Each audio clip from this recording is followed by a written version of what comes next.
Dans les exercices qui suivent, vous allez pouvoir réviser la résolution d'équations du second degré, notamment à l'aide d'un changement de variable.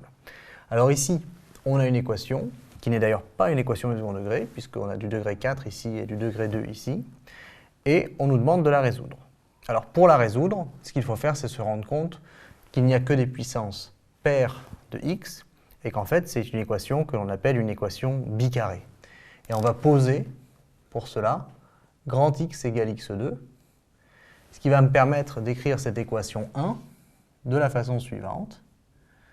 3 grand X au carré moins 2 grand X moins 1 égale 0. Alors ce qui est bien, c'est que maintenant je me suis ramené à une équation du second degré, et ça, je sais la traiter.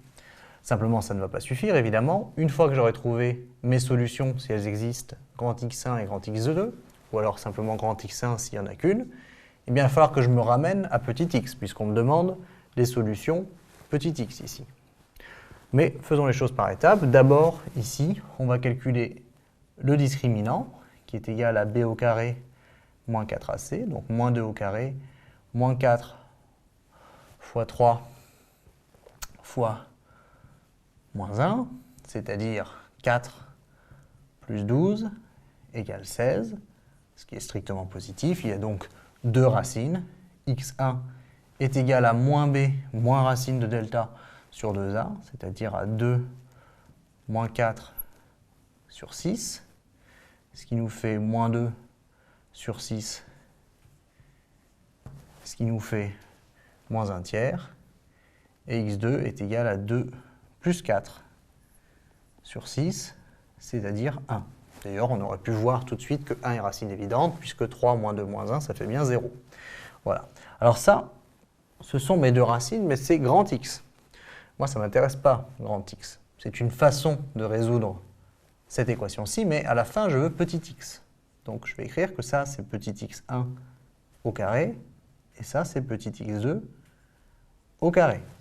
Or, petit x1 au carré égale moins 1 tiers, c'est impossible, en tout cas dans R. D'accord ?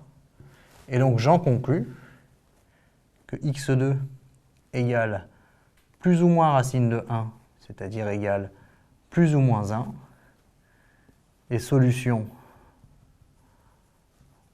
de 1, et que ce sont les deux seules solutions. Donc mon ensemble de solutions, ça va être moins 1, 1. D'accord ?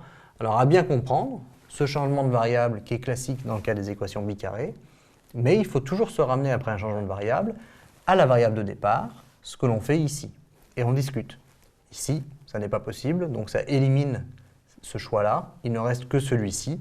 Et donc, je n'ai que deux solutions, au lieu de 4, puisque cette équation pouvait admettre au plus 4 solutions.